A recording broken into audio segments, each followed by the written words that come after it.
ನಾವಿವತ್ತು ತುಮಕೂರಿಗೆ ಹೊರಟಿದ್ವಿ.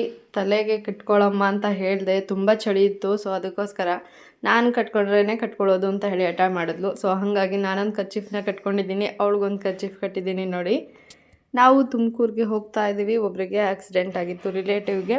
ಸೊ ಅವರು ICUನಲ್ಲಿದ್ದರು. ಅವ್ರನ್ನ ನೋಡಿಕೊಂಡು ಮಾತಾಡಿಸ್ಕೊಂಡು ಬರೋಣ ಅಂತ ಹೇಳಿ ಹೋಗಿದ್ವಿ ಸಿದ್ಧಗಂಗಾ ಹಾಸ್ಪಿಟಲ್ನಲ್ಲಿ. ಈ ಹಾಸ್ಪಿಟಲ್ಗೆ ಹೋದ್ರಂತೂ ನಾವು ಅಲ್ಲಿದ್ದಂಥ ಟೈಮ್ಗಳೇ ನೆನಪಾಗುತ್ತೆ. ನನ್ನ ಮಗ 1.5 ತಿಂಗಳು ಇದೇ ಹಾಸ್ಪಿಟಲ್ನ NICUನಲ್ಲಿ ಇದ್ದ. ಅದೆಲ್ಲ ನೆನಪಾಗ್ತಾ ಇತ್ತು ನಮಗೆ. ಅಲ್ಲಿ ಹೋಗಿ ಅಲ್ಲಿ ಎಲ್ಲನೂ ಕೂಡ ಮಾತಾಡಿಸ್ಕೊಂಡು ಅಲ್ಲಿಂದ ಹೊರಟ್ವಿ ಸಂಗಮ್ ಮ್ಯಾಚಿಂಗ್ ಸೆಂಟರ್ಗೆ. ಸೊ ಅಲ್ಲೊಂದು ಬ್ಲೌಸ್ ಪೀಸ್ನ ತೊಗೊಳ್ಬೇಕಿತ್ತು.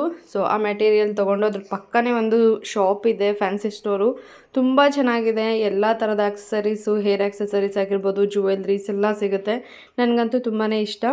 ಸೊ ಅಲ್ಲಿ ನನ್ನ ಮಗಳಿಗೆ ಅಂತ ಹೇಳಿ ಫಸ್ಟ್ ಟೈಮ್ ಏನೋ ಒಂದು ಗಿಫ್ಟ್ನ ಕೊಡ್ತಾ ಇದ್ದೀನಿ. ಇದು ನಾನು ಇನ್ಸ್ಟಾಗ್ರಾಮಿಂದ ಅರ್ನ್ ಮಾಡಿರೋವಂಥ ದುಡ್ಡಿಂದ ಕೊಡ್ತಾ ಇರೋವಂಥದ್ದು. ತುಂಬಾ ಖುಷಿ ಆಗುತ್ತೆ. ನಾನು ದುಡ್ತಿರೋ ದುಡ್ಡಲ್ಲಿ ನನ್ನ ಮಕ್ಕಳು ಕೇಳಿದ್ದನ್ನು ಕೊಡಿಸ್ತಾ ಇದ್ದೀನಿ ಅಂತ ಹೇಳಿ.